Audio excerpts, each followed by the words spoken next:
the figures. You've heard of them. You've read about them. But what we heard last night from the deputy, the newly appointed deputy chief of the Border Patrol, was pretty disturbing. Yeah, what kind of information were they preparing you for as you had that pre-border visit briefing last night? Well, a lot of facts and figures thrown out. Most of them you've heard, like record numbers just in December alone. Last month, 300,000 apprehensions on the border there. These are illegal aliens who've been welcomed in with as I said before, almost invited in by President Biden before he was even sworn into office, welcoming people in because they have screwed up the immigration process. They did not want President Trump's policies that were working to deter illegal aliens from coming over our sovereign border. They didn't want that to be a success story. They didn't want to finish the wall, so they completely upended the process. And here's what we've had: more than 8.2 million illegal aliens that have come across the border and into our country. Not wanting to be necessarily a part of the fabric of America, but rip apart America. 107,000 people who died last year because of fentanyl poisoning that's been brought across from the border. One of the disturbing things that the Border Patrol deputy chief told us last night was, there's a big morale problem with the Border Patrol, and we're going to see more of that as we go down there today, I'm sure. He said when you see dead babies floating down the river, it creates a lot of mental stress, and I'm sure it does. But one of the congressmen, we were allowed to ask questions. One of them asked him, why is it different now? It wasn't this way under Trump. What is the difference between the way that President Trump treated illegal aliens and Mexico was helping in that, keep them in Mexico, the Remain in Mexico problem, keeping them in Mexico and not letting them come across, helping us out in this regard. And he said the big difference between Trump and Biden is, he said, quote, commerce has a lot to do with it. Brian Hauswirth joins us now as well, along with Congressman Mark Alford. Brian, you had a question for Mark. Yeah, absolutely. Randy, thank you. And Congressman, we appreciate you joining us, and thank you so much for giving us a call from the border. You kind of tying into what you just talked about the fentanyl issue. You and Congressman Luetkemeyer had a fentanyl forum just a couple of weeks ago right here in Columbia, and you mentioned here that at the event in Columbia that the southern border was wide open. Explain that and you also had Greg Prim from the Highway Patrol with you at that event. What can you share with us? Well, it was a very interesting forum. I appreciate everyone attending that came. President Munchoy hosted us there on the campus, and Blaine Luetkemeyer, we were technically in his district. We teamed up on this, and I want to give him credit and his team as well for helping put us in touch with the public there. I think we were able to get a lot of great information from different aspects, from Missouri Health Foundation, Hospital Association. We heard from grieving parents, and the testimony was just unreal, because what's happening really with fentanyl in the Columbia area and in Missouri, we are seeing young people in particular poisoned. These aren't necessarily people who are going out and intentionally taking fentanyl and overdosing and dying. We were trying to remove the stigma from fentanyl poisonings, and that families don't want to, who've lost loved ones, don't necessarily want to come forward and get help in counseling, because they're fearful that they will be labeled as, because their kid died from drugs.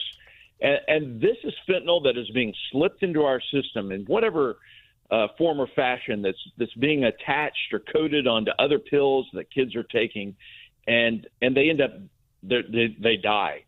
And so we're trying to educate the public. We're trying to move the ball forward. If the President of the United States is not going to do anything to close the border, to secure our border so this deadly fentanyl is not coming across and poisoning our young people, then we've got to do something in our communities, and that's what we're intent to do with these fentanyl forums. We're taking it all over the state, hoping to reach everyone possible in the state to educate them. Congressman, what's the solution on the border? Start the wall back up? Make Mexico more accountable? What's the solution, at least in the short term? D, all of the above. We passed H.R. 2, the Secure Border Act, back in May. It has all that and more. It's been sitting on Chuck Schumer's desk, and they refuse to do anything with it. It reforms the asylum process, gets it back to where it should be. It starts building the wall again, provides more money for Border Patrol, not to push pencils, not to be processing people across the border and into our country. You know, right now, what this crazy administration wants them to do, Texas has put up concertina wire along the Rio Grande there in Texas, where we are. The Border Patrol is now being ordered by the administration to go cut that down, making it more accessible for people to come into our nation illegally.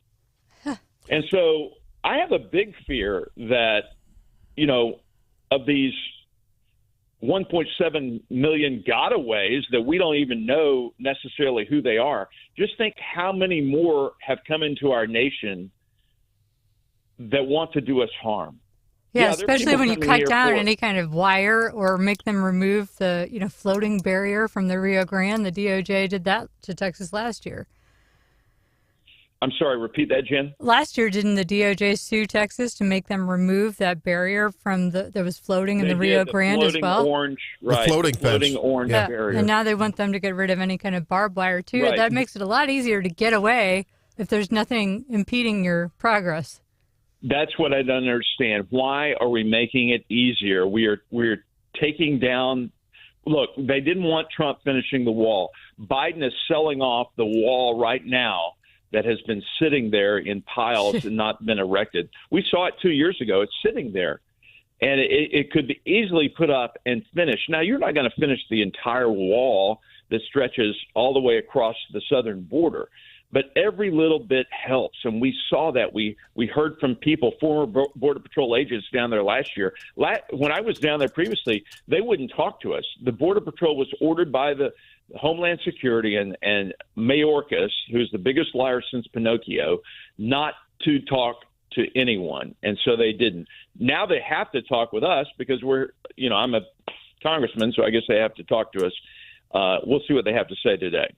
We're talking with Congressman Mark Alford before he jumps on a bus to head down to the actual border and witness what is, I think, the most one of the most important and pivotal stories in this nation's history as we see this nation's fabric being torn apart and being absolutely changed by just unfettered migration. I have to ask you, have you sat across a lunch table, Congressman Alford, and looked one of the Sanctuary City District Congress people in the eye and said, are you tone deaf? You want more welfare. You want more taxes. You want more of the money that the hard-working Americans are struggling to put food on their own table, pay their own cell phone bills, pay their own rents, pay their own mortgages, and you're not their talking own health care. And their own health care. And you're not talking about you just are blind to open borders. You just want more welfare for the sanctuary city that are in your district. Have you asked that question? Well, here's the dirty little secret. They know that, and they are starting to turn on the president and this administration and the ineptness I think the destruction that this administration has caused to our nation. When you look at what's going on in New York City, the mayor there spending, I think it was $5 billion last year they spent on illegals they're having to support there in that sanctuary city. You look at Chicago. You look at the governor of Arizona, who is called out in the National Guard to help in that instance. The Democrats realize this isn't just, look, it's election year, all right? We're in another cycle. We're going to have a big election. It's going to determine, I think, the future of this country, whether we exist as the nation that we once were. Yep. They are scared to death that they may lose on this issue, but they're also scared to death they may lose their communities financially if something isn't changed. They realize this has been a disastrous policy from the feckless, flailing president of the United States. Yep. Well, it couldn't be said better, and we're witnessing it with the testimony at, for instance, Brandon Johnson's press conferences when we see members of formerly reliable voting blocs saying we've had enough. Congressman Alford, hey, I hope you can check with us after your visit there, and maybe next week we check in and see how things went and describe some of the scenes that we see from a distance, but you're going to see it up close and personal. I'm sure I'd love to be there. This will give you lots of fodder and lots of ammo to keep fighting the good fight to keep this nation sovereign through tight borders. Thank you. And I do want to say that we are at 2:30 today Central Time. I guess that's where most people are listening in your audience. We are having a news conference there on the border, so tune in. It's going to be all over the media. This isn't just about a photo op. Right. This is an opportunity to tell the truth, to get it out there, and the media is going to be forced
The Harvard news is that Claudine Gay is finally out of her office, blaming racial animus, among other things. So she is the victim of that. She did not mention in her resignation the plagiarism scandals, her scant academic record, or her woeful testimony before Congress and Congresswoman Elise Stefanik, who is a Harvard alumnus, last month or 6 weeks ago. I guess it was a month or so ago, or a month ago yesterday. Yeah, when that she 3 gave of that the elite testimony. people were testifying. Well, why would she mention all those things, Jennifer? That makes her look bad. But fear not for Claudine, because she's still going to get her $900,000 a year and there's no salary and stay on faculty, even though she won't have the responsibilities of being president anymore. But my big question, and this is on the front page of Wall Street Journal today, what does Harvard do next? I see tweets out there saying they must hire a black woman. Isn't that kind of thinking what got them into the pickle that they're in to begin with? Why not hire the best person for the job, not limit yourself to black women for this position? John, what's wrong with ideological diversity rather than something that's an immutable characteristic like your sex chromosomes or the melanin in your skin? What a novel idea that would be, huh? Yeah, I think the cutting edge thing is, what about the plagiarism accusations? Yeah. You really want somebody like that running an maybe institution of higher learning? Yeah, maybe they should check before they hire the next time, especially if they have as short of an academic record as this woman has, which apparently is just like shocking for anyone to be president of Harvard without having written a book and with only have written 11 articles that have gotten published. Well, I know even when I was just in college, every single paper you turn in, they run through a plagiarism checker. Yeah. And or at least use AI next time, guys. You can't run those through the plagiarism checker. They have AI flaggers now, though. This is going to. I'm thinking they're going to have to return to verbal tests, just or written test with pencil and lined paper. They did that in my kids' and do English it right class. now. That's right. My kids' English class, they told them because of AI. Yep. They don't give them the essay prompts even until they get to class. Hey, so give it up that for you them. can't have That's AI good. and memorize the essay in advance. Absolutely. They make them. They don't even let you know what you have to write about. You have to write it right there. More going on in D.C. We've got Menendez indicted. Menendez in more trouble. Well, he's more indicted. info. We have more information about that indictment, including he's getting to pick watches, $24,000 watch out of a catalog from the Qataris, who, by the way, are the ones that are holding up the Hamas leaders. That's right. That attacked Israel. They're living in the lap of luxury in Qatar there. Yeah. And so he's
Stephanie Bell this morning. She's out in San Diego, basking in the sunlight and being swallowed by the large waves. Remember, we talked about the large waves yesterday.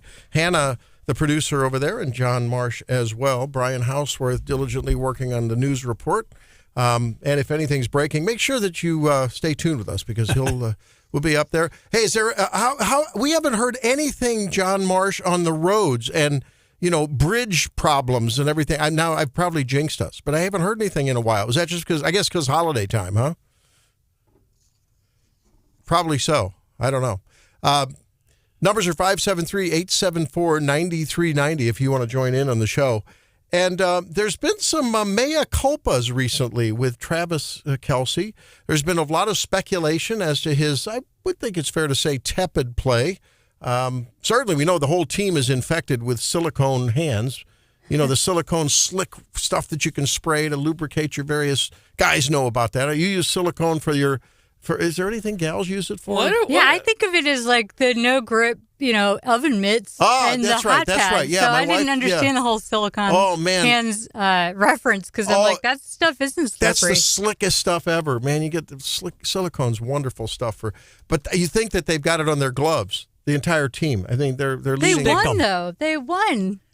Yeah, but it was well overdue. A lackluster game. John, that was another yawner. It just was not much there. Don't you agree? Yeah, I think we kind of got lucky in the way the game turned out too. Yeah. But, I know everybody's been beating up on Travis Kelce for his, not the only guy out there dropping a ball or two, and now they're trying to blame Taylor for all of it. Well, I have a theory on that. I'm going to tell you a little story in a minute. But first, we've got to talk. Now, you're a TikToker. Hannah's a TikToker. She's a TikToker. I am, and this is my shameless plug to follow me, producer_Hannah. Oh, look at that. So you found a little clip with Travis where he was a little bit of a mea culpa. Let's hear it. Yeah, this is from the New Heights podcast that Travis and Jason Kelce do. The frustration was visible on the sideline. Obviously, you had the incident where you tossed your helmet in typical Kelce fashion. It's a very normal Kelce thing to do. And Andy commented about it after the game, the exchange he had with you. And he said he went back in and did a nice job. Things happen, emotional game. Travis is emotional, and sometimes my red hair gets to me a little bit. He's looking out for me, and I love him for it. I didn't go back out there and play good. He wanted to see the fire in me, and I reacted in a bad way. And right now, I'm just not playing my best football, and I got to lock the in and be more accountable for him, be more accountable for my teammates. I got to keep my cool, man. As a leader on this team, that's not how you switch the momentum. We just got to. Whoa. So I thought that was cool, to see someone take accountability like that. There were a lot of F-bombs. Which there generally are on their podcast if you're going to have the kids listen to it. Yes. Wow. But I thought it was kind of refreshing to see someone in his position take accountability like that. Yeah. Well, it's interesting. But now, I have a theory on that. And, John, maybe you can back me up on this, maybe not. My wife and I started dating in junior year of high school. Aw. She was first clarinet. So you know how the band, Oh, Lord. the old band room sort of camp. sort of curved. No. This was not a camp thing. There was no band camp. She didn't play the flute. No, she's a clarinet player. And so she sat sort of across. I was a trombone player. So we were there were risers that in a curved arrangement like symphonic bands are. I sat directly across from the clarinet. So it was that gaze. It was that hallmark gaze that I kept trying to do, because she was really a hottie who she was one of those gals that beautiful woman, everyone in the class wanted to date my wife. I, on the other hand, that's why someday we're going to do a podcast called Beauty and the Beast. You know what I mean? Okay. I think that name is taken, Randy. So then I was in the dance band. I was in the stage band, and we played the jazz stuff and all that. And I can tell you, as I continued to try to attract her affection more and more, because I had to chase after her. You can imagine that. I was going to say, how did you woo her? Well, as the kids say, my wife settled and I persistence, it sounds like. You were trying to rizz her up. My wife settled and I reached. Let's just put it that way. But I can tell you, when I was in the stage band and she was in the audience, or even later on, before we got married, when I was playing a band gig and she was in the audience, I would sometimes over-try. And when I over-tried, that's when I didn't play my best. So I have a theory that Travis may be over-trying for Tay-Tay? What do you think? I think especially in the beginning. Possible? Yeah. I think in the beginning that could have been possible. I feel Probably like we're far enough in that he should hopefully be used to it. Yeah. John? I don't know. I would think the whole world is watching. Like all these Taylor Swift fans are watching his every move. He's not just another football player anymore. He's part of one of the most famous couples in the country. Right. That extra pressure has got to mess with one's head. Yeah. His performance, he was over 50 some passes in his first, 6 or 7 games of the season, and looking at the stats from the last 7, he was only 30 some passes. So might be some truth to it. The first couple games that she was at, he did phenomenal. Remember they had the graphics on the screen showing how he did when she was there versus how he did when she wasn't, and he was having some of the best games of his career the first couple times that Taylor was there to watch him, and then I don't know what happened. Also, we should point out it's not just Travis Kelce that is having issues doing his job and catching a ball. It's been abysmal to watch. It seems to be a contagion on the team, and you can see how psychologically that can really begin to be a serious problem. I call it performance anxiety, right? That's what. I know we've been joking. John joked that we got lucky last weekend, and that's the only reason we won. But I hope that that's the little momentum boost that we need to, perform well in the postseason. So we'll see. Well, remember back in the day with Tony Romo, Doc, when he was quarterback, and Jessica Simpson, and how she, ruined his career and all that stuff. So, no, you're right. You're right. They write a lot into it. Well, look, I'm sorry. The most disruptive, and at the same, it's romance and sexual attraction is like magnets. If magnets can be the strongest oppositional force, but at the same time be the most attractive force. You just can't pull them apart. It's also an IQ so it's this lowerer. Yin yang. It's this yin yang. So I don't know. There's no doubt about it. That's the way the good Lord made things, and He made them that way for a reason. But there's no doubt that it's quite a hot affair. And for if no other reason, I am glad, and so many other, I think, football fans, male football fans, whose maybe spouses may not be that, or significant others may not be that interested.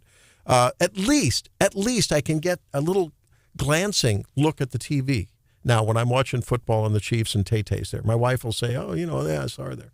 It doesn't mean she knows much about how many downs there are or quarters, but yeah. Well, we're I gaining ask on if she's there before I ask what the score is. There you go. I did have to laugh. It was the Christmas Day game. Yeah. And one of the camera shots that they did of Taylor in the press box, she had a little girl with her, like a 2 or 3 year old toddler probably. And we were watching the football game with my husband's grandpa, who is, late 70s-ish. And he goes, "I didn't know she had a kid." So even he, he's paying attention to her. That was one of the Mahomes kids. But yeah. Yeah, right. Well, and it seems like there is peace between Taylor and the others. Let's talk to. Okay. So we're not going to go to him right now. All right. Hang on, Joe. We will take a break and come back and go to Joe the caller after this. If you'd like to call and join in on the program, please do 573-874-9390. Coming up at 7:35, we're going to talk to Mark Krikorian about the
guys being put on the map has taken even diehard football fans by surprise. The reality is, most of his ascent has been years in the making, the result of a carefully manicured business plan developed by the 34-year-old Enos brothers that blossomed at precisely the right moment. Don't kid yourself. What you see on the tube is carefully and precisely orchestrated. And you see that throughout. This is not just about Travis Kelce, but I think people might be surprised to know that it's all contrived and carefully planned. Yeah, I think anybody that's going to have podcasts or whatever, you're cultivating your persona. You have, Kat Timpf, she's on Gutfeld. She's got the glasses. It's all part of her look. It's part of her personality. And these things are carefully calculated. I usually wear suits when I even come into the studio. That's kind of part of my persona. I'm a lawyer, you have a certain reputation. I don't think that there's anything necessarily nefarious about this. I think he's being thoughtful about his public persona, and that's smart, and it's gotten him pretty far. Well, and it's interesting, too, because Taylor Swift is kind of known as having the best, what's the word I'm looking for? Publicists, the best social media managers, the best team of people to manage her image. And so I think that these two getting together, they're very like-minded in that way. And I'm not surprised. Okay, but let's think this in the larger cultural perspective. Young ladies, particularly adolescent girls, are having some of the biggest psychological problems in history. They're cutting themselves. They're, depressed. Anxiety levels as kids enter college are unbelievable. Just ask college administrators. They can't hire enough counselors. Just ask producer Hannah. Guys are sitting in their basement, playing, video games. Because I think that people see these kind of images, and I think we've been conditioned or led to believe that somehow this is reality. This isn't reality. This is all a show. This is all showbiz. Every single bit of it. Walking out of the little tent into the golf cart. And I'm not saying that there's anything wrong with it, but I'm not sure young people know that. They realize they can't live up to that. They aspire to that. And then when they realize they can't achieve it, that's a collision if you don't have your scruples together, if you don't have your act together. And they don't at that age. Who is supposed to? Well, I think they don't quite understand, like you're just saying, that they can't live up to that level of perfection. That doesn't come until later in life. And so I think you're right. When they're younger, they're constantly asking, why can't I be like that? And that's obviously a race that's going to end up nowhere good. Yeah. I don't know. Why can't I be like a 6'5" NFL player? I mean, anybody growing up, anyone listening to this didn't grow up thinking, why can't I be a 6'5" football player necessarily? I keep telling my wife I identify as Tom Selleck, and it's just not working. I don't know. I keep trying. Need to grow the mustache back. Yeah, maybe the mustache. I had one back in the 90s. I had a mustache, but what? I did. How'd that work with the I trombone? want to see a picture of that. It worked. It was okay. Oh. It worked okay. Yeah, so I had a mustache. But I don't know. I thought it was really interesting because I, in my own mind, was thinking, hey, this is just a good old-fashioned Midwestern guy who just worked real hard. And look at that. Taylor Swift sort of. And he did work really hard. I was going to say, I think both things can be true. Okay. I think. Okay. Gosh, look at all the commercials that Travis is on, with State Farm. He's an amazing phenom. Kansas Soup and all that. But, they also mentioned, here's another problem that celebrities face when they have their starburst moment is oversaturation, because that can become a problem then too, right? So there's a delicate balance. And I understand it is showbiz. I mean, the NFL is showbiz, just like MMA, just like WWF. It's all showbiz, right? And so you have to calibrate that.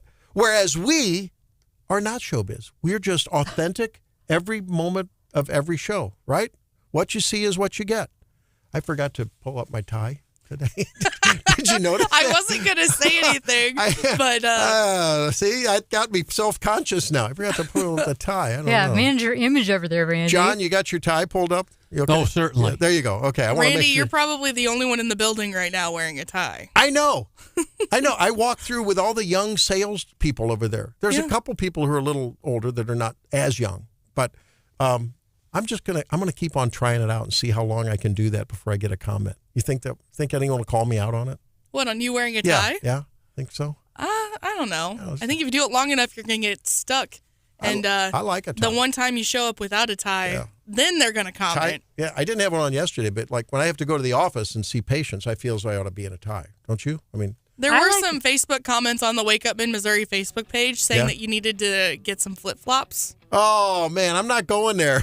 No.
Good morning. Good morning, Randy. Just back from Costa Rica? Costa Rica, baby. John Marsh back from vacation last week, not in Costa Rica, right? John? No, not even close. Yeah. Bennett Springs, Herculaneum. I didn't even get that far. The lake. Well, that's good. Well, now that's good. Can't argue about that. Hannah, never on vacation. Yeah, I had COVID. That's right. A couple weeks ago. That's hardly a vacation. Yeah, no, that was not a fun one. Yeah, it is respiratory virus season, but we don't have the virus. Hauswirth is also going to join us in a minute as well, so he's part of the team. Of course, here on Wake Up Mid-Missouri, I'm Randy Tobler. Good to be with you. Hey, a note for all of you that commented, even those of you who weren't too happy with me being added to the team. Which were very few. Thank you for that. No, there was one who said, too political. But I defer to Charles Krauthammer, God rest his soul, who said, these young people. What did Charles say? Young people. Who did you say who is Charles Krauthammer? Yeah. He was a genius. He was a wheelchair-bound genius political commentator. That would be like me saying who's Taylor Swift, right? I mean, I don't know, a political commentator versus a pop star. Okay. I mean, I can tell you who Madonna is. Yeah. Yeah, that's like I'd rather not think about star. Madonna. Charles Krauthammer, okay, he won the Pulitzer back in the day. So he was a student. He was a medical student at Harvard Medical School, and going into psychiatry. And I guess he was I don't know if he was on the swim team or he was going for a swim, dove into the pool and broke his neck. Ooh. Was a quadriplegic, essentially. Well, I guess a paraplegic. And fascinating story. He finished med school. They figured out a deal where they put. Do you find this interesting? I'll stop if you don't, Hannah. You find this interesting? Yeah. Imagine finishing medical school. I think he was only in his second year. I mean, he wasn't far along. Lying on your back, recovering from this traumatic, horrific accident, they constructed a lucite, like a platform over him. Think of like a table over him. And they would take his books, because this was back in the day. No internet, go to your tablet. And they would take his books and put the book page by page like you would on the platen on a copier. And that's how he studied. Wow. And he got through medical school. So he went on to be in Reagan's White House, and then he became just a fabulous, fabulous commentator. And he was on Fox and everything. But in one of his books, he said everything is political. He was a huge baseball fan. He had a car that was equipped so he could drive with a little joystick, I think, and everything, go to the Washington Nationals games. And a fascinating man and a brilliant commentator. But anyway, he said everything's political, and it really is. We were talking about Travis Kelce and Taylor Swift. There's politics in relationships, and the more celebrity involved, there's politics involved. Let's be honest about it, right? I mean, don't you once in a while, newlywed Hannah, the producer, don't you once in a while convince your husband to do something, right? Hey now. It's like, I hope he's not listening. It's like, if I've been waiting around for him to do something, and I start doing I'll do that today. Then all of a sudden he's magically motivated because he knows I'm going to screw it up. Like mowing the yard. That's a perfect one. If he's waited around too long to mow the yard, I'm like, I think I'm going to mow today. Grass is getting pretty tall. Yeah. Oh, no, I'll do that. I don't want you doing that. Okay. There's moms and dads do it with kids, right? There's politics involved, which is basically, it's rhetoric, it's propaganda, it's right. Jen, isn't politics in every aspect of our lives? Politics is downstream from culture, they say. Yeah. It does. It is pervasive, so it's appropriate to have you hosting here, Randy. and the political world, of course, influences us more and more, and that's why it's important to me, ideologically, to make sure that we keep politics close to the vest. That's why it's so important we talk to our local people, our mayors. We talked with Mayor Fitzwater yesterday. I'm going to hope that Mayor Buffalo will continue to be with us at least once a month, as she was in the afternoon show. Our local representatives, there's a great story about David Tyson Smith out that Brian's talking about this morning. He's got some interesting legislation. We'll be talking with folks as we broadcast from the Capitol Plaza Hotel in Jefferson City tomorrow from 6 to 9 here, the entire program. And I'm looking forward to being down there. I know the governor's going to be with us. When is that scheduled? He's going to be on with us at 7:20. Ish. ish. Yeah, you know how those things are, right?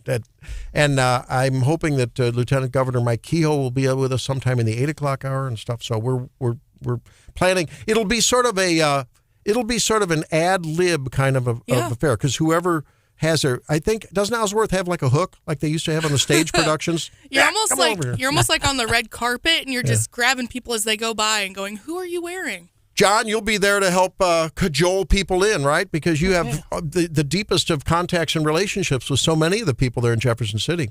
And they sometimes run the other way. But what's the old Tip You're making me think of the old Tip O'Neill line from back in the day, Randy, about all politics is local. Yeah, that's right. And, well, we'd like to keep it that way because, sadly, as things become more centralized, we have less and less control over the influencers and the decision makers that make impact on our life.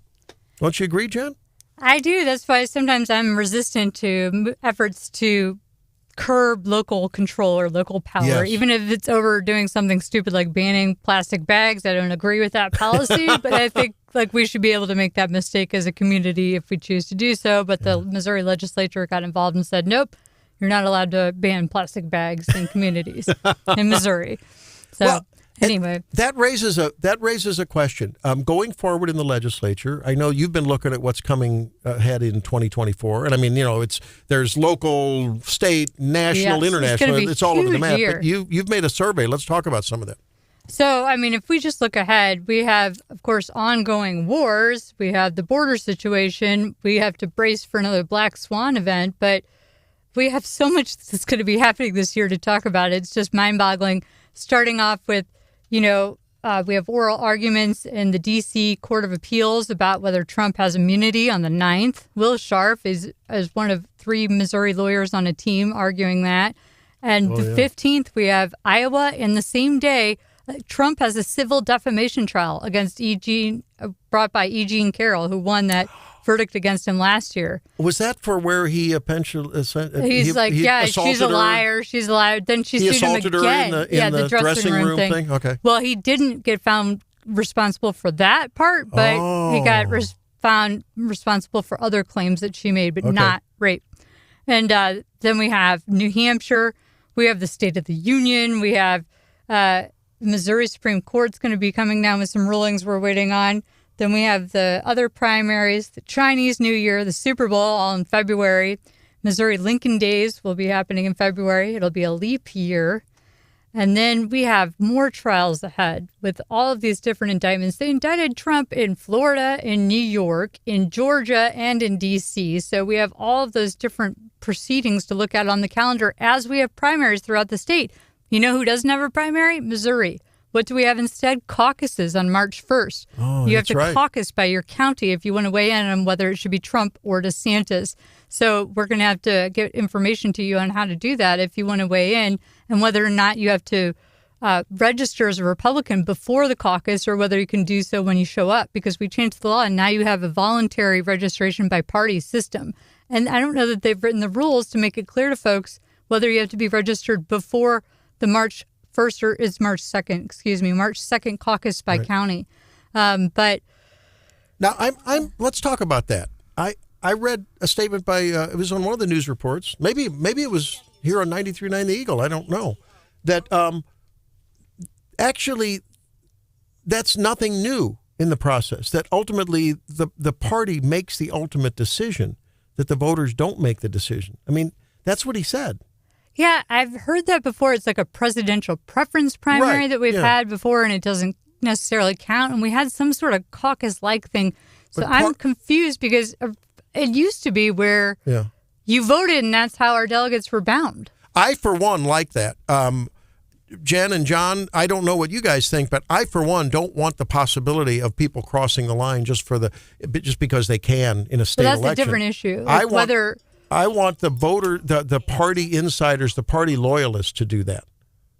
I don't want people being able to cross over and primary someone. Well, I guess that's the way it'll be if you're required to be a Republican to go caucus. And the caucuses then determine how the delegates are bound at the convention. So then we'll have the Missouri Republican Convention May 4th, and then the Republican National Convention will be in July.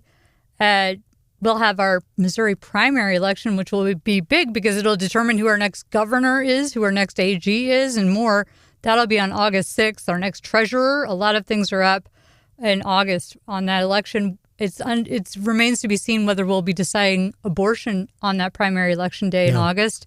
We'll also have the Democratic National Convention in Chicago. And then, of course, November, we have Election Day.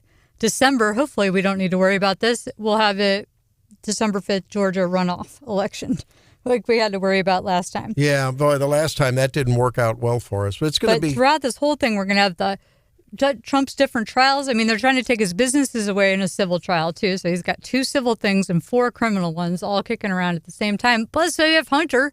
Hunter's going to be having some court dates. Yeah. So Not to mention, they're trying to take him off the ballot. I mean, we've got that. We have his personal things. I mean, huge. it's crazy. Yeah, the Supreme Court's going to be having to weigh in on that. We have to wait and see if more secretaries of state are going to try that same stunt that Maine's did. Now, yesterday, the Trump team filed an appeal with the Maine Supreme Court. They have yet to file an appeal with the United States Supreme Court on the Colorado case. But I think they had to American Center for Law and Justice, I think, had filed in the Colorado case in his behalf. I don't know how that works. And then we're watching to see what's going to happen, or more importantly, not going to happen at the Missouri State Capitol as they gavel to order today. And it was not much of a session last time, and they're saying even less in this election year. IP reform is going to be a big one this year, they say. Whether we can just change our Constitution by a mere 50% of the vote or not. I am just frightened, like you can't imagine, that the same thing that happened in Kansas, that happened in Ohio, is going to happen in Missouri, and that there will be a constitutional amendment that will essentially open the gates for unfettered abortion until the day of delivery. And instead, I think if the conservative side of the aisle were smart enough and could get their act together enough, put up an opposing, more reasonable, moderate. There is a movement to do that with constitutional amendment. 12-week. If that's what you're going to do, play by the rules. There's a 12-week one that might be put on the ballot too. There's 3 and that's different. The one then the polling says a lot of people would support it. But I would think I wouldn't sign a petition for that unless it said the legislature shall be authorized to determine the rules, but no greater than 12 weeks. I want to put it back in the hands of the legislature, because I think as the culture changes, and I think as hopefully revival comes back to this great state and nation, that the people will want less and less and less abortion. I mean, and that the legislature will have the option then to be representative. That's my hope. But if you tie in 12 weeks, you can't ever reduce it then. We all hope for a time when it would be reduced, don't we? On the pro-life? That's why it's better to have it not be in the Constitution at all. So as technology changes, as you can have babies sooner and sooner, and they survive. As those things change, things can be adjusted. All right. Well, that's it for our discussion on what's happening in 24. Very interesting. Coming up in just a few minutes, What's Hot with Hannah.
coming. What you got Oh, for yeah. us? I never know what time it's going to be at either, so that's what I look forward to. Horseshoes, hand grenades, and what's hot with Hannah. What's hot with Hannah? What's going on?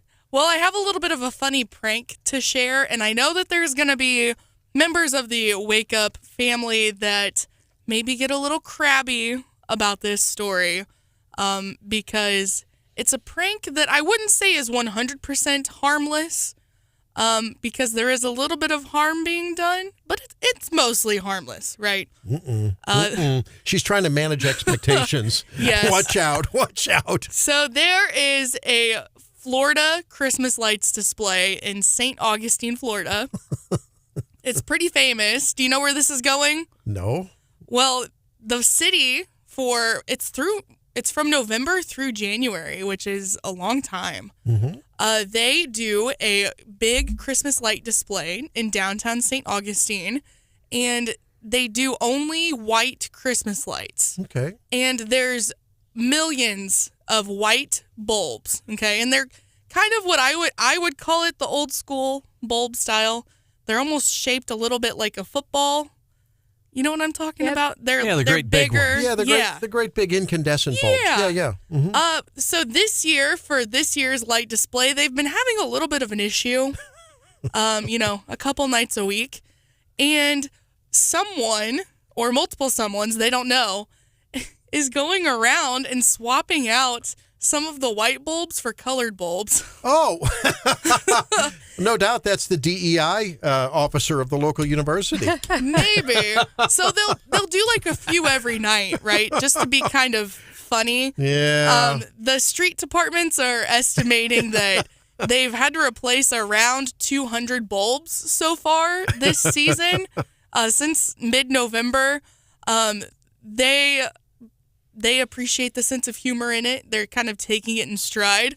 But they do have to replace them quickly because if folks see them, they don't want anyone else getting inspired. Oh, right. Copycats. Yeah. Yeah. I just thought it was kind of funny. It's like I said, it's not totally harmless, but it's close to it, right? I think that's a cute deal. It's just kind of funny. Like there's millions of white lights and someone's swapping out a few colored bulbs every night. I thought it was entertaining. You know, when we moved recently, I found a string of those old bulbs from 40 years ago, and I couldn't throw them away. I thought, man, there's got to be a use for these. But it's got to be hard to replace those bulbs now. No? It would be, yeah. A lot of places don't sell them, but you got to get rid of stuff, Randy. That kind of mentality is going to now, wait a minute. come back to bite you or yours, and then let's turn this around. You have here. lights you haven't used in years, and you couldn't throw them away. You haven't used them in years. Okay. They're taking up space. Okay, I've got some stories for you on that one, too. God. My kids have told me the same thing. And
Crisp but clear morning here in mid-Missouri.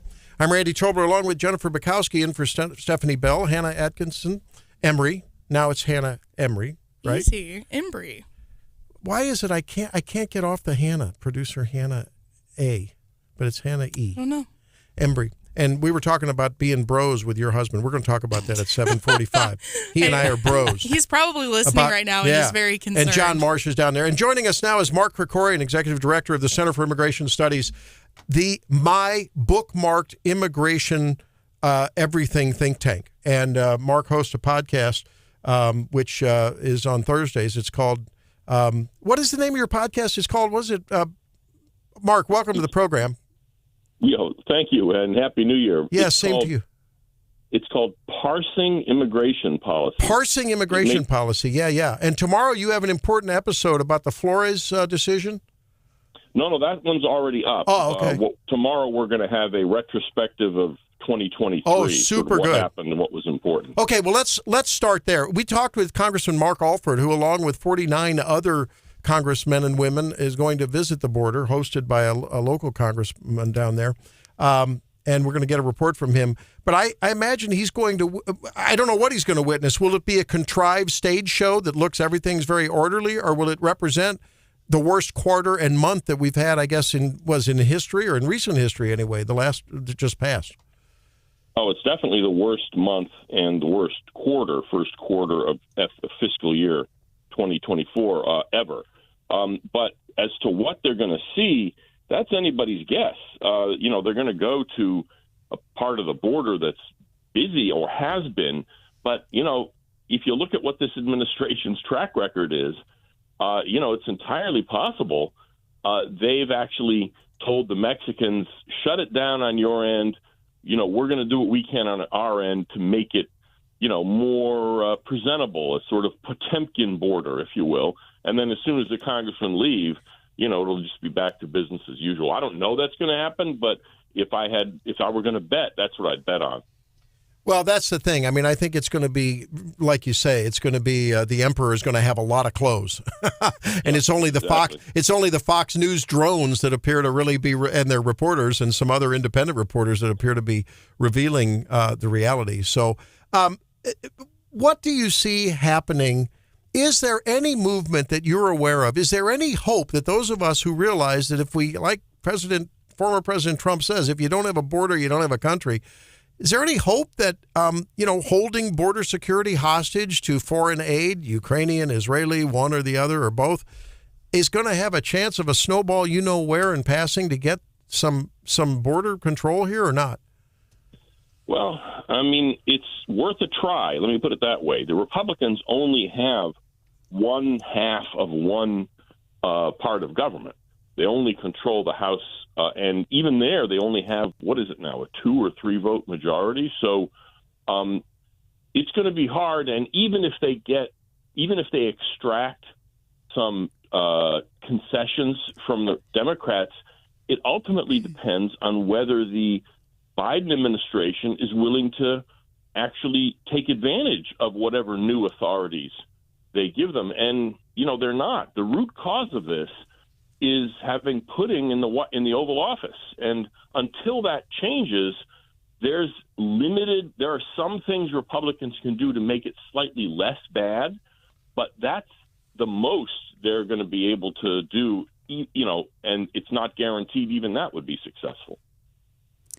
Mark, this is Jennifer Bukowski. I'm sitting here guest co-hosting, and I had a question for you about the potential benefits of this immigration. Elon Musk has brought a lot of attention to the concerns that a lot of developed countries have with falling birth rates. And I wonder if this is kind of a silver lining, at least with all these new people here, we won't suffer from the same problems like Japan or some of these other countries are seeing, where they might not have enough new people to take care of the old people and maintain their workforce. What do you say to that argument in favor of immigration? Right. There's 2 issues. One is the border's got to be fixed regardless. In other words, even if you want more immigration, this isn't the way to do it. And so, the discussion about how much and what kind of legal immigration we should have is something I'm happy to talk about. I mean, we don't think that high levels of immigration are necessary, and I'll get to that point in a second. But that's not even a legitimate topic for discussion until we fix what's going on at the border. But let's say we did that. Yes, there's no question our birth rates are down. Japan, everywhere else in fact, every country in the world pretty much except sub-Saharan Africa and a few places in the Middle East have lower birth rates, including Latin America. Mexico's birth rate, they call it the total fertility rate, that's the technical term for it, is now at or below the replacement level. So, they're the same place everybody else is. And, Margaret Thatcher, British Prime Minister years ago, used to say, socialism is great until you run out of other people's money. Well, it's a similar thing here. Immigration may be great until you run out of other people's people. Every country in the world is getting older because people are having fewer kids, they're living longer. We need to address that and adjust to it, make it easier for family formation so people have kids, make it impossible for older people to be more productive. Those are the things we need to deal with. Immigration is just a Band-Aid, and it's not even a Band-Aid that will last because eventually the countries people are coming from will run out of people as well. Yeah. We're talking with Mark Krikorian, Executive Director of CIS.org. That's the Center for Immigration Studies. Bookmark that. I have it on my bookmark bar. And host of Parsing Immigration Policy podcast, which tomorrow is the release, right, of Look Back and a Look Forward, right, Steve? Mark. Yep. Okay, Stephen Camarota, the Director of Research at Center for Immigration Studies, joined me a couple of weeks ago. And we talked about a report that was chilling, and that concerned, and I think it relates to the question you asked, Jen, about this influx of people. Is there a silver lining? Well, the one thing we know is they're using the social safety net almost at twice the rate of Native Americans, as American citizens, right? It was an interesting report that you guys produced, Mark. Yeah, it's definitely. When we looked at the numbers, it was a little over half of immigrants overall. In other words, everybody who was not a U.S. citizen at birth. So some of them are naturalized citizens, some of them have green cards, others are illegal aliens. And illegal aliens, particularly households headed by illegal aliens, used at least one welfare program at a rate of 59%, even more than immigrants in general. And that's not because illegal immigrants are getting welfare. I mean, there is some of that. There are some programs that happens, and there's always some fraud. But what's driving that is that almost all the kids in illegal immigrant households are U.S. born. So they're U.S. citizens, and they're eligible for welfare just like any other U.S. citizen. And you add to that illegal immigrants in particular are less educated. Therefore, the jobs they get pay a lot less. So even though they're working, in fact, almost all households getting welfare have a worker in them, whether it's Americans or immigrants. But they can't feed their own families. They're a mismatch for a modern economy like ours. And we're a civilized place. We're not going to let children starve. So they end up on welfare. The solution is not some magical attempt to keep immigrants off of welfare. We tried that back during welfare reform in the 90s, and it didn't work. The solution is you don't let people into your country who are likely, very likely, to end up using welfare. You don't let them in the first place. Mark, I'm sure you've been following the fact that the Biden administration is now trying to prevent, and wants Texas to allow and to get out of the way for wire cutting at the border. And do you file amicus briefs at the center in these kind of cases? I'm thinking back to the case of the floating fences. Because, it seems as though every time that Texas tries to defend its sovereignty and prevent the overrun of its health care, its social services, its educational systems, law enforcement, there's an attempt to thwart that by the Biden administration, who clearly wants just unfettered mass migration across an open border. Do you guys get involved in that from time to time?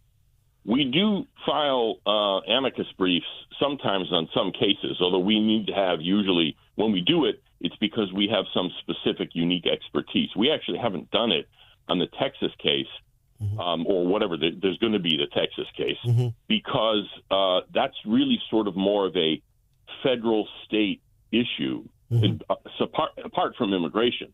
And so we don't have expertise in that. We have done it a number of times in other areas. But, the issue is that there are some things Texas can do, and they're really pushing the envelope. They, in fact, passed a law that won't go into effect until later this year to actually authorize Texas law enforcement to arrest people for illegally entering Texas. Nobody else has that, and Arizona kind of tried that, if you remember, back during the Obama administration, and they were slapped down by the Supreme Court on some of those issues. It's a different Supreme Court now. So what Texas is saying is we're going to give this a try, and, we'll take it to the Supreme Court and see if we can get some, action. Ultimately, though, if that happens, well, then the illegal immigrants will just go to Arizona and California, which they're doing already, but they have Democrat governors. They're not going to do anything like this. The reason all the immigrants or so many of the illegal aliens are crossing in Texas is, first of all, Texas has a little more than half of the whole border, and it's closer to Central America and places that the illegal immigrants from farther away are going to. In other words, it's 1,000 extra miles to go to California. So you would just go to Texas. But if that becomes too hard, they'll just take the extra time and pay the extra money and go further west, and they're still in the United States at that point. So, states can help, but ultimately this is a problem that has to be fixed in Washington, and it can only be fixed really by voters because there's a limit to what Congress can do. The executive has to want to enforce the law ultimately, and this administration, when it comes to immigration, does not believe that the immigration law is legitimate. That's what's driving this. This isn't some plan to import voters or what have you. This is the disaster we're seeing is the result of the political appointees in this administration who do not believe the American people have the right to keep anyone out. That Mark, immigration law is Jim Crow. Mark, can you talk to us about the angle of detention for the illegal immigrants? We see that paraded out in the national news stories, that there's a real lack of facilities for families and kids and everybody else to detain them at the border. It's the same problem. I mean, even though the law requires detention, the immigration law says anyone who crosses illegally and makes some kind of claim of, persecution or what have you, or asylum, they are required by law to be detained until the resolution of their case, one way or the other. This administration, and this started under Obama, but it really exploded under Biden, just refuses to comply with the law. So, and they've asked for less and less detention space, money for detention space from Congress. And again, it reinforces my point. We can talk about we need more detention because that's a tool to deter people from coming, because otherwise we're just letting them go. They don't want to do it. You can't fix that until November. Yep. Well, that emphasizes the ultimate and I think prime importance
quiz for you.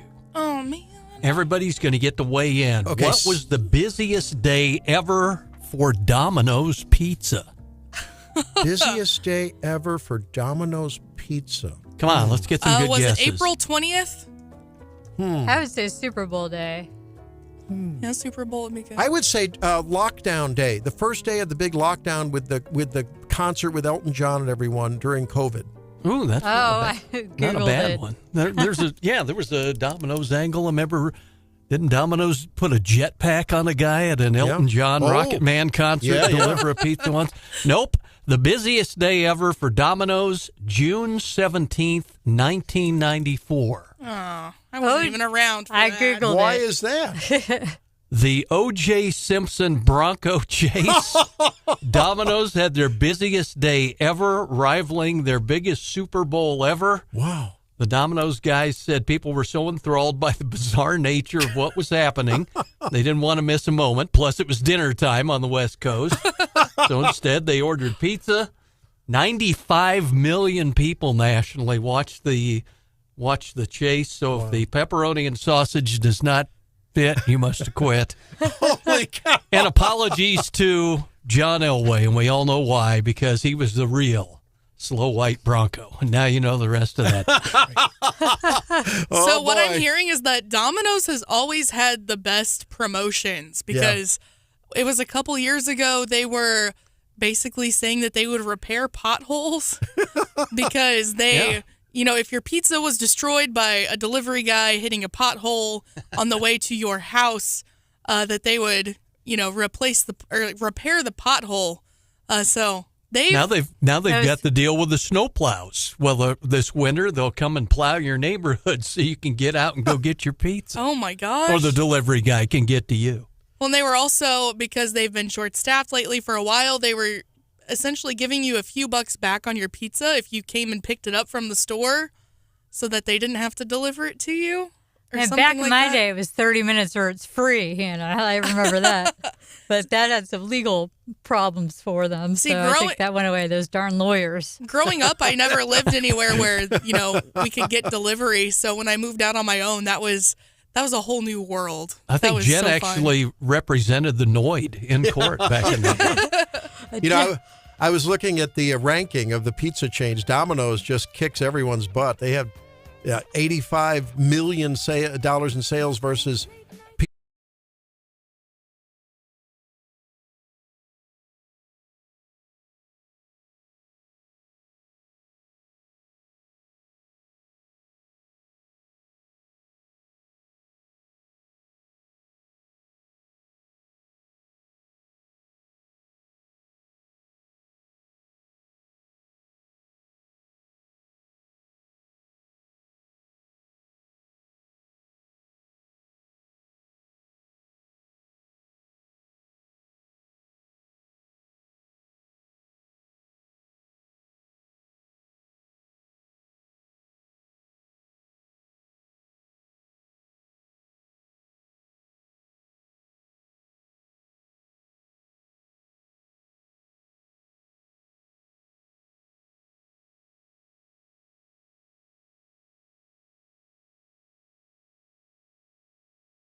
as the team has graciously accepted my presence here with you. And I thank you for adopting me into the family. Appreciate that. And I've been so impressed that we haven't even really gotten any negative comments. You know, anytime you make a programming change, we used to like to say in the business, you can't make everyone happy. Not a lot of hate there. You know, I'm very self-conscious about this whole deal. Oh, why? Well, because in the afternoons, it's me, and I have to give a shout out to producer Brian Hansen, who helped navigate me through all the year and a half or two we did the afternoon show together. But, you know, when you join a new team, this is like when someone has this brand new custom-made Indian motorcycle. By the way, we're waiting to get in touch with Congressman Eric Burlison. And then they say, jump on, take the controls. You don't want to do that. And so I don't like to jump on and be, a part of a team that's already humming with all 8 cylinders. Well, all now 4 cylinders humming like a beautiful top. And I don't want to get in and put a wrench in the gears, so I'm very careful about that. I'm serious. You wouldn't have been picked if they thought you were going to be a wrench. Very careful. I know, but I'm very, very careful about that. And I want the audience to be pleased, too. I'm not always going to make everyone happy, but I'll be respectful of your positions, even if you're wrong. But at any rate, hey, Brian Hauswirth joins us. What's going on in the news here locally, Brian? I know you're covering some things today while we wait for Congressman Burlison. Yeah, and I'm hoping we can get the congressman on. First of all, Councilor Bukowski, good to see you, and Randy and Hannah and John as well. Legislative session starts today in Jefferson City at high noon, and depending on which outlet you read, there'll be a variety of issues. I do think for our audience, state employee pay is going to be big. But there is one bill, and I know this isn't a high-profile issue, but I do think it's important. And I actually am going to ask the congressman about it because it would affect his district. Very little media coverage of this. There's a state legislator, and I'm hoping we can get him on tomorrow. His name is Don Mayhew. He's from Crocker. His bill would rename I-70 through Columbia, actually from St. Louis to Kansas City through Columbia. It would be renamed I-44, and he's down on I-44 in Pulaski County. That would be renamed I-70. What? I'm intrigued. Yes. Yeah, why? Well, find out tomorrow. There's no explanation in the bill. It's literally. Where's he from? He's probably from down there. He's from I-44. So he just wants all the truckers to go through his part of Missouri, or what? Where would it be renamed? Okay, very simple bill. It would rename I-70 from St. Lit to Kansas City through Columbia. We all call it I-70. Yeah. Because it is I-70. It is. Eisenhower was president when they built it, but yes, it would be renamed I-44. I-44 under the Representative Don Mayhew's bill would basically be from Joplin to St. Louis, so basically from Oklahoma border all the way to St. Louis and the Illinois border. That would be I-70 instead of I-44. Now, I don't know. Do you hear something here? Do you hear this? That's Nat King Cole rolling over in his grave. Yeah. Bottom line, though, I do. 66 became 44. I understand. They're just identifying as 44 instead of 70. I do think it is interesting, and certainly we'll try to get him on tomorrow. Cow. Bill probably won't go anywhere, but worth talking about. Has he been hitting? Is he going to rename State Highway 17 back over to 133 or something? Has he been hitting the everybody down around Crocker? I don't know. He's not been hitting dispensaries. I'm kidding you. And he's pretty well respected. What's he thinking about? Not anymore. He's pretty well respected. And actually, he and David Tyson Smith are working on a catalytic converter bill too. All right. Well, that's a good segue into our conversation with Congressman Eric Burlison. Congressman Burlison, welcome to the program. And what do you think about renaming 44, which runs through your district, I-70? Mm-hmm. I don't like it. Me neither. I think that I have no idea why in the world. There's got to be some logical reason, but even if there were a logical reason, the cost of changing everything in and of itself is not worth it. Yeah. Well, Happy New Year to you, and welcome to Wake Up Mid-Missouri. Hey, I have to ask you, the Congress, I think, reconvenes next week. Is that right? I know the Senate starts on Monday. Do you too? Yeah, we go on Tuesday. Oh, Tuesday. Okay. What can be done in this election cycle, ideologically deeply divided country and Congress, even within the GOP caucus, a lot of deep divisions? Is it going to be stalemate? And as an aside, is there anything wrong with that? For those of us that like limited government, but what can be done in terms of borders, law and order, fiscal responsibility, foreign policy? Yeah, I love the question, and I really liked what you alluded to, because I'm with you. I think if Congress met and didn't do anything, the American people would be safer.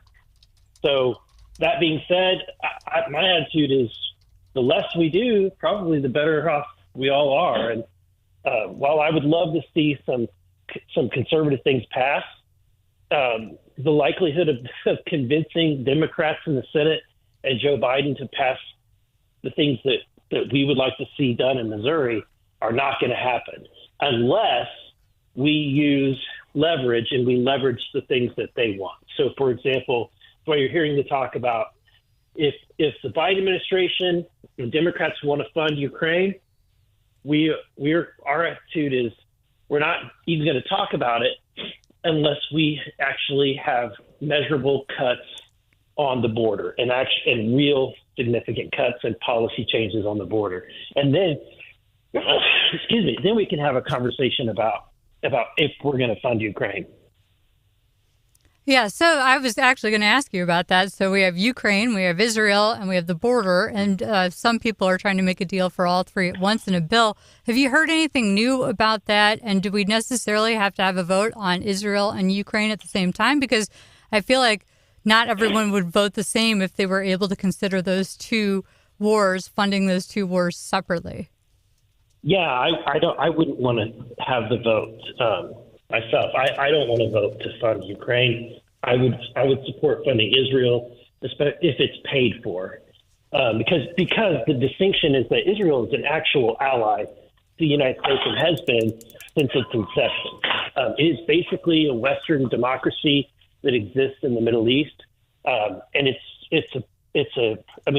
what benefits Israel benefits the United States, and I just think that the world is, and we are less safe without a strong Israel. But will you have an opportunity to vote on that separately? It sounds like they're not going to allow a vote on the border or Israel without funding Ukraine. So what you could do if you're the speaker and you broker some deal, what you could do is say he was going to bring all three bills up for a vote, and that would be the agreement. And that way, you're letting people vote their conscience and see where the chips fall.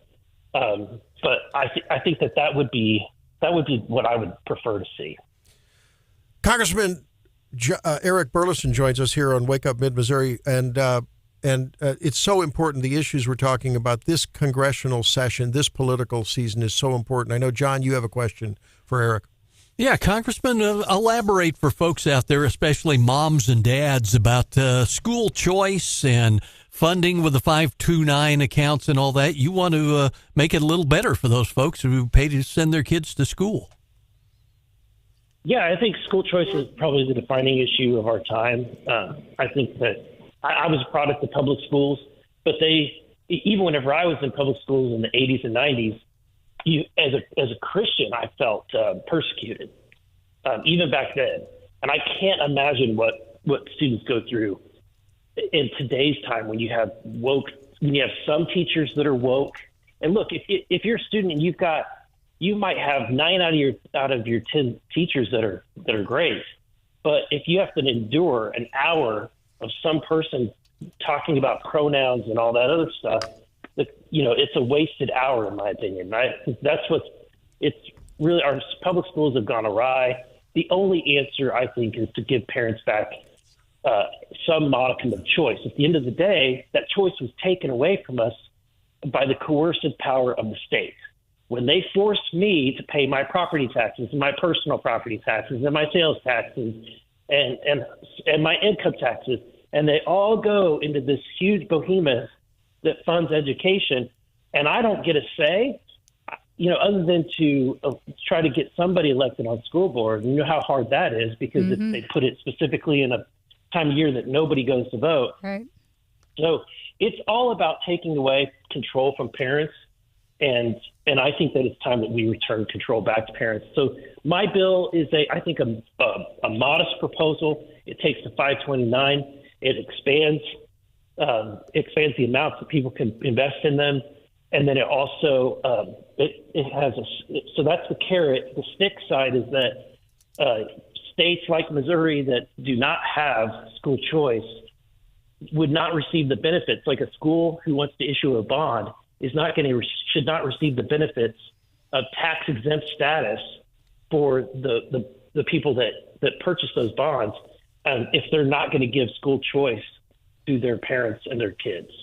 Congressman, we appreciate joining us. The bill you're referring to, as you've alluded to, is called the Achieving Choice in Education Act, and Senator Mike Lee of Utah has the Senate version. You have the House version. You mentioned that when you were in school in the 80s and 90s, and in a way, Congressman, you said you felt persecuted at that time. Can you elaborate? Yeah, I can. I'll never forget. This was actually my awakening to politics. I was in 7th grade, and we were doing an art assignment in art class where we had to use pointillism, which is where you drop the pen, so you create a painting with points. And I decided, I'll do a recreation of Leonardo da Vinci's Last Supper. And my art teacher, after I nearly completed it, came up to me and said, "You can't do that because it's a violation of church and state." And she wouldn't let me submit that to the class. Now, she was absolutely wrong, yes, constitutionally and policy wise, but it didn't. But it just goes to show that even if students' rights, there's still this posture against Christianity. And the other thing that happened and is the shaming of that, the bullying kind of. Yeah, I mean, that's not right either. Yeah, the other thing that happened is that myself and some other students tried to create a Bible study, and we found that it was nearly impossible to create a prayer group Bible study and get permission from the principal at the time and get any teachers that would sponsor it. So I just, from my experience, that along with kind of the philosophy that you would often get pushed down your throat within the classroom setting, it made me. It honestly, for me, I had a different effect. I didn't believe what I was being told by the teachers. I pushed back because of my faith. But not everyone's going to be like that. Yeah. Yeah. I don't think that every kid responds that way, the way that I did. Congressman Burlison, before we let you go, I have a question about this cycle and the ability to get conservatism back on track in this country. And that means a conservative in the White House, clear, decisive majorities in both houses of Congress, both chambers. And this abortion issue is really, really going to be, I think, a pivot point, because it's not going to be the core left or the core right that elects the next president, for that matter, in many jurisdictions, congressional districts and states. It'll be the center. It'll be the independents. And we saw what happened in Kansas. We saw what happened in Ohio. What do you think is sort of the threading the needle place for conservatives / the RNC / candidates running for office? Where should they land on the abortion issue? And I guess the question is in this aspect, when we saw what happened in the midterms, which were disappointing, the 23 election, which was disappointing, could it be that the enemy of better is best when it comes to this issue? What are your thoughts on that politically? Yeah, I think that we probably need to take a collective pause and let people experience what it's like after Dobbs. And I think what people will realize is that your life is not upended. No one's life is really radically changed because of the Dobbs decision. For the most part, states like Missouri, we had restrictive laws in place that made it very difficult for an abortion clinic to exist in Missouri prior to Dobbs, and now it's still the same. And so I think that we need to take a collective breath, have a moment of reflection, and talk about it in an educated and serious manner, as opposed to the emotional hyperbole that tends to follow the topic. Yeah. That and I think immigration are going to be the real touch points and the and where the teeter totters, and that's going to see. We'll have to see where it lands. Thanks for being with us. Hope you'll join us from time to time here on Wake Up Missouri as this very, very important election year and, of course, legislative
Bukowski in for Stephanie Bell, resident attorney this morning.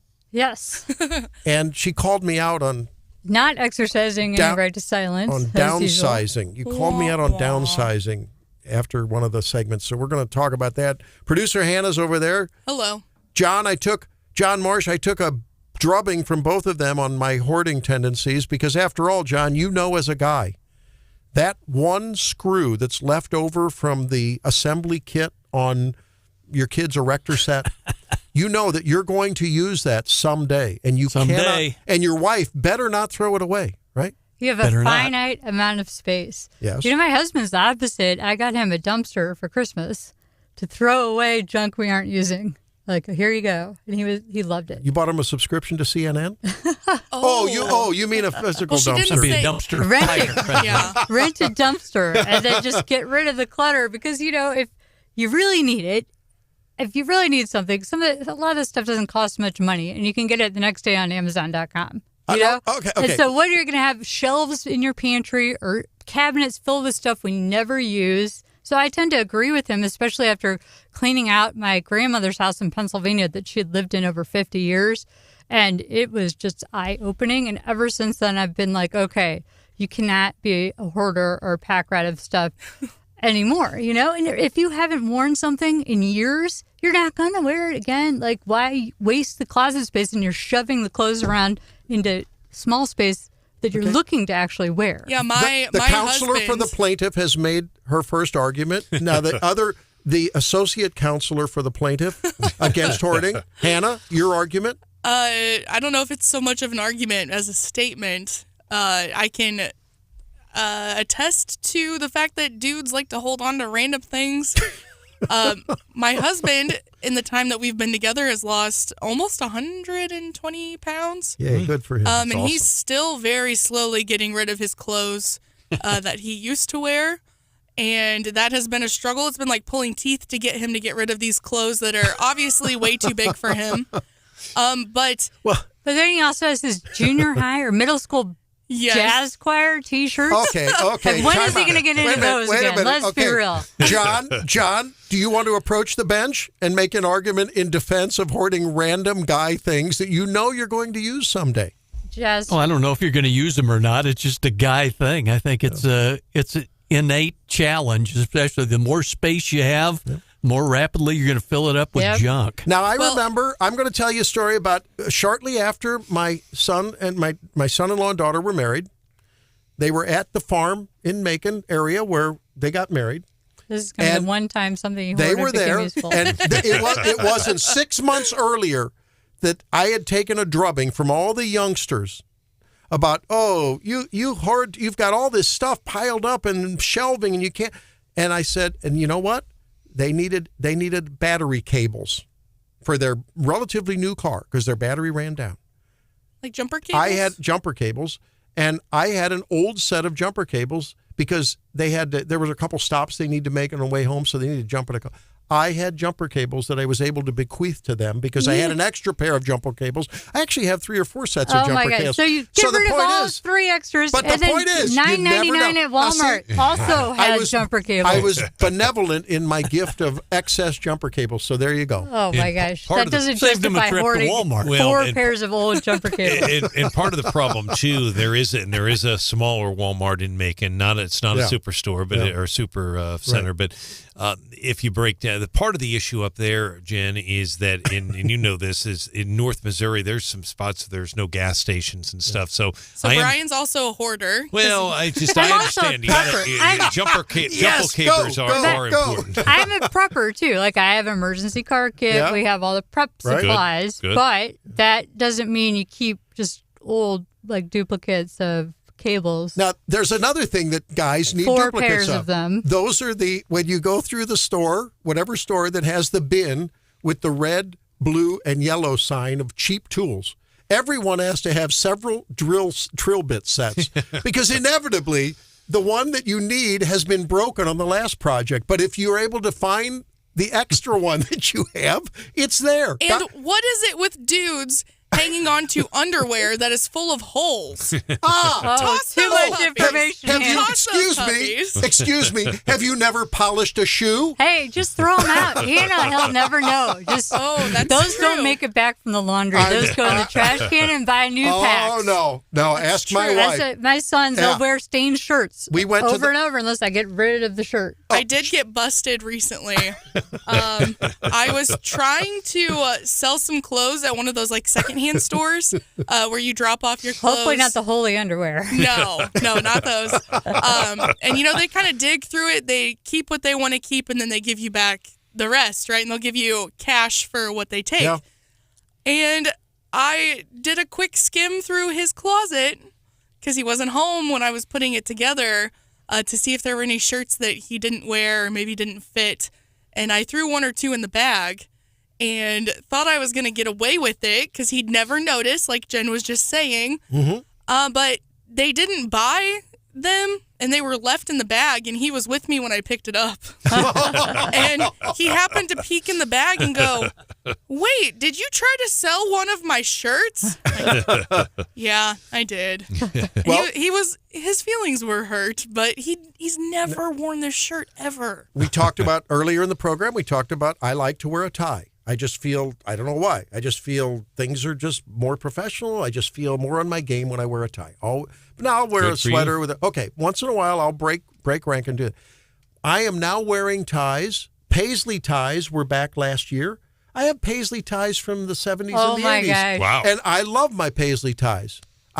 Look at this, Jennifer. It's like, oh, my God. John, do you keep old ties? 50 years ago? You have ties from 50 years ago. 40. Wow. That's double the amount of time I've been alive. There's wisdom. There's wisdom in chronology. And probably stains. As time goes on, young Hannah, you will learn the wisdom. I think the only old ties I have would be like novelty ties, like these goofy Christmas ties. Yeah, you're right. These ties one are with small. Looks like a fish. Yeah, I've got a lot of those. When the kids were young, they made tie. My wife had them take the squirt, the colored glue that you do, and they made ties for me. I wear those from time to time on special occasions. And earlier we were talking about how dudes hang on to, random screws. Yeah. I was talking about, the random board in the garage that you can't get rid of. Singular. Yeah. I wish. Yeah. That you can't get rid of because it's a good piece of wood, Well, right? yeah. And you might need it for something someday. Well, and let's not forget, if you have a plastic bin, a garden bin or something, that axle needs to be saved because you never know when you're going to need a real firm piece of steel to somehow use in maybe to move the charcoal around in the grill, right? Yeah. It could be. There's always a use for the extra parts. But what I can't imagine what your house and your farm look like right now. What I was They're saying, gonna be though, packed with stuff. is it never fails. If I'm cleaning the house and I see this random screw that's been on the counter for the last 6 months, and I go, he's never going to need this. You need a collection jar for those puppies. Yeah, and it's in the screw jar. And I get rid of it. Then a week later, he's going, "Hey, where's that screw? I need it for XYZ project." Never fails. Shall we talk about the fact in our new old home? It's an older home here in Columbia area. My closet is a fourth the side of my wife's closet. Why? Let's just say my wife likes to hang on to her clothes. And I don't understand. She looks good in all these clothes. We buy a beautiful thing off wherever we're shopping, and I never see it again because women don't like to wear the same thing twice, at least not in proximity time-wise. What's that all about? It depends. If it's an occasion dress. Now we're going to defend hoarding the clothes. How big is your closet, Jennifer?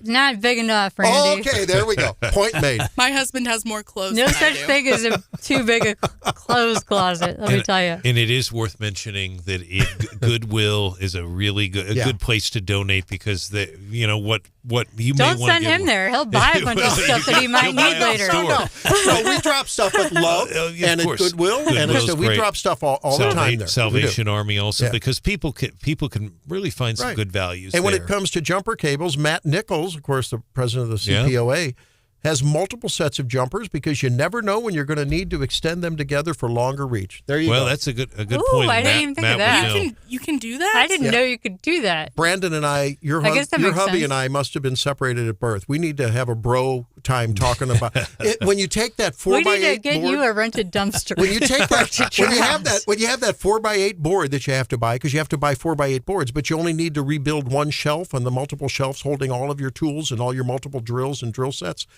What do you do with the rest of the board? You save Put it in it the because you'll dumpster. need it at some point. Yeah. And I want to Firewood. I want to make one other quick point here that we kind of got cut off with Eric Burlison, but it literally I did read the bill correctly about I-70 and 44. It would change the names just as I said. But that doesn't make sense because it continues. 70 continues in Kansas through Colorado. Correct. So it would, and you'd have 44 to goes way south, so that makes no sense. But it would, this, and there's nothing in this bill that I read. There's nothing that says other states would have to do this. But we'll try to talk to them tomorrow. I'm going to encourage. Can they even do that?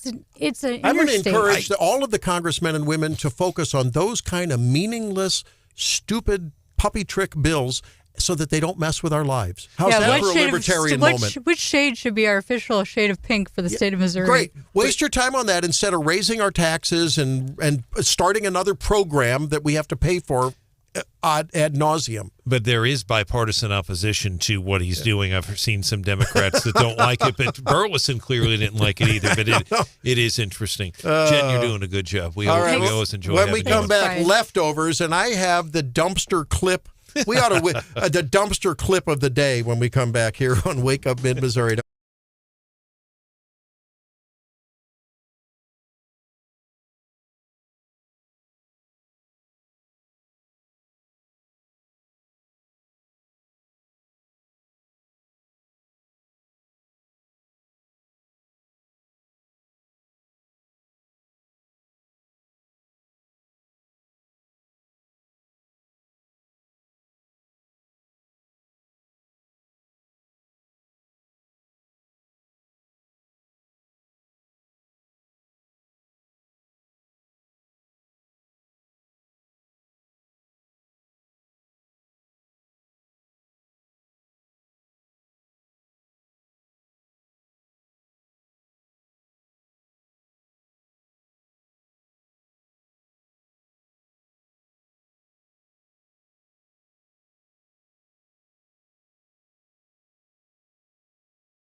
And I'm Randy Tobler. Now, look, once in a while, we have to call the left out in their lunacy. And in the wake of Claudine Gay, she's the Harvard president's resignation.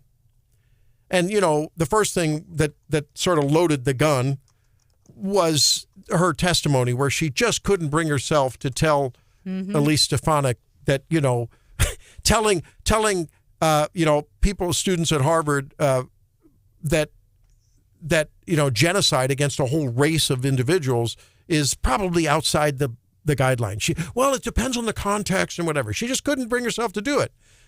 Whereas she was perfectly fine when conservatives speak. But then it was the plagiarism where she had a minimal output, right, Jennifer? Minimal output as an academician. Right. And they caught her in several instances of uncited plagiarism. I mean, it's fine if you repeat what someone says or you paraphrase it and you give them credit. It's not fine if you don't. And so here is what a CNN commentator, how he tried to defend this. And I have never heard anything. And John, as a journalist, you have to have your eyes rolling. Here it goes. So the answer is yes. This is her testimony, first of all.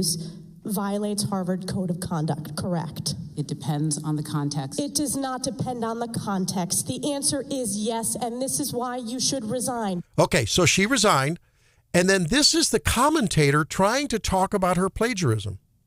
We should note that Claudine Gay has not been accused of stealing anyone's ideas in any of her writings.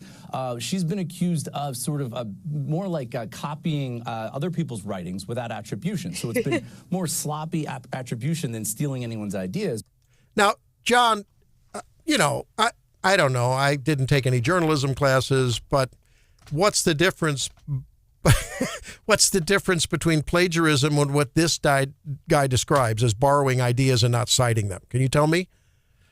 Yeah, that's the definition of plagiarism, taking somebody else's work and passing it off as your own. It's just absolutely crazy. Now, there's another one, clip 5, Hannah. This is another clip that another craziness, irrationality, do they think we're stupid comment from the left. This is KJP talking about Bidenomics and trying to defend it. Oh, okay, we're working on it. We'll get that up. But basically, this repeated, you just can't understand where these people are coming from when we clearly understand the impact of the inflationary compounding inflation. So it goes up 10% one year, and then you pile on top of that already inflated price another 5%. This is like compound interest in reverse. Here's that clip. And so we're hoping, what we want to do is continue to focus on Bidenomics and continue on lowering costs and prices for the American people. Look, the president, after coming out of the State of the Union, he talked about finishing up the job, right? And so, okay, did you hear lowering the costs for the American people? What has actually happened, ladies and gentlemen, is they have lowered the rate of the increase in cost. We have not seen, the only place we've seen prices come down after they were high, and they're still higher than they were when he took office, is in gas. But that doesn't mean that we've had a lowering of the cost. The costs are higher than when Biden took office. Jennifer, do they think we're stupid? Yes, they do. I mean, Claudine Gay had only 11 published articles. Now, I guess with her continued $900,000 a year salary, she can maybe publish a couple more. But in those articles, 40 instances of plagiarism were found. How is that not discovered before, they gave her the position? Did no one bother to read her articles? Were they too boring or uninteresting to read the first time? Yeah. Now, again, Helene and I, my wife and I were having conversation, and, I'd appreciate everyone's input, 573-874-9390. What are we going to do going forward to try to, with AI getting involved in everyone's life, are all tests going to, and we talked about it a little bit earlier, if you're a teacher out there, if you're a professor, is it going to be incumbent on you to essentially make all tests in-person, handwritten tests, do it in real time? Because how can you police AI plagiarism? You can't. The products that they're trying to claim can detect that are not valid, I know. because these are original articles, and so you can't run them through the same checkers where they can scan all existing text and see if you actually copied off the Wikipedia pages or what have you. So that's a real problem. And they even did a South Park where they're